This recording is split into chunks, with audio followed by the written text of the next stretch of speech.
President Obama's State of the Union address is the talk of the town today, and it only seemed to draw a clearer line between Democrats and Republicans. Was it enough to win back the massive support the president once enjoyed? Here to talk about what you're talking about is our power panel, journalist Judy Licht and Lynn White, and advertising executive Charlotte Ann Nelson. And Charlotte Ann, you are the most liberal member of our panel. Did you like what you heard last night? Don't hold that against her. I did. Chuck, I thought it was courageous and surprising. Surprising because I think a drift towards the centre had been widely predicted. And I don't think we saw that. We certainly saw moderate, what I would term moderate policy and ideas on the table. But I think we saw here a man who knows what his values are and who's prepared to stick to them under pressure. So I thought that was courageous. And is the Obama magic back from a year ago? Well, I think that we've all wised up a bit. A year of tough politics and tough finances has made us not believe in magic anymore, maybe. But I think the leadership is back. I was very pleased. Unless you're a Republican. I don't think it was back for them. They sat there silently through most of it. And I think that if you are a Republican, you doubt his motives. Some people doubt the fact that he was born in America. So I don't think it really swayed the people he wanted to sway in one way or the other. Maybe a few independents, and that would be a good thing for him. His base, I think he'll always have. But Republicans, that bipartisan thing he was going for, missed. So in your view, could he have handled it differently? No, he's never going to win them over. He may as well forget them. All right, Judy. Well, Lynn, he's already lost the independents. That's the whole point of the speech. I mean, when I don't think that's very true. Well, what about the election in Massachusetts? What about the election in Virginia? What about the election in New Jersey? Every political campaign is local. Not when in all three races a Republican wins. But the point is, he has significantly lost interest in the independents, and this is his attempt to grab the magic back. And he does have a form of magic. He is a very likable man. He speaks. He's the best orator we've had since I don't know when.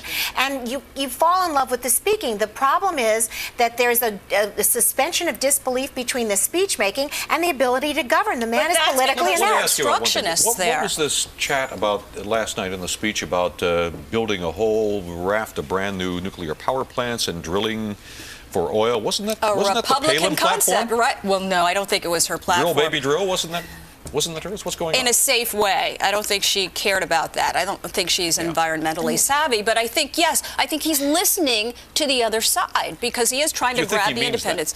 I think he needs to mean it because his brand is all about being honest and earnest. And I think that if he loses that, he's in real big trouble. I think his brand is about winning, the way it is for most politicians. And I think there's been a tremendous amount of dishonesty on his part. But I think he's doing exactly what Bill Clinton did at exactly this point in his presidential situation. After a year, he was very unpopular because of the health care legislation. And so he went to welfare reform, which was a centrist issue, and he became popular. Now I think Obama is co-opting the idea of nuclear energy, and he's co-opting the idea of trying to work for more jobs all of a sudden when he just took out. I think he's been doing that from day one, and I don't think that's fair. I think that he has been sidetracked with health care, which where is that right now? That's a big question, and that's why he's going to go forward with it, which to me says he can't until the Congress does, and the Congress needs to do that, and that's what he was saying to them. Very quickly, because should the administration press the reset button on the terror trials in civilian courts, specifically in New York? Yes. I think this is a really tricky one. So I am in the middle on this. I think absolutely cannot rethink the civilian court side of this issue. Obama said in the State of the Union it's a false choice between our national security and our values. You don't have to make that trade-off. So stick with the civilian courts.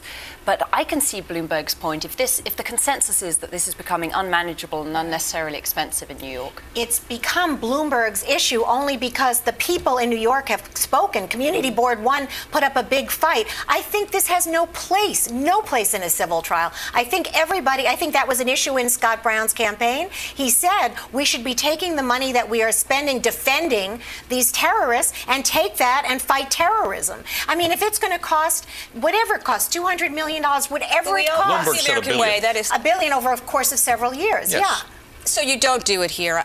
I don't think it should be held in Lower Manhattan right now because the property value there is too high, and I think you're going to put a lot of people in jeopardy, no matter what. you're going to have some kind of controversy, especially now with 2 wars going on and the spotlight on this trial. Times have changed. The mood of the country has changed. You have to be more vigilant. Where do you put it? On a military base? Governor's Island? That's the question. Absolutely on a military Lynn, base. Judy, Charlotte Ann, thank you very much. It's been unusually civil today. We'll change that like next week. I know, please do. Yeah.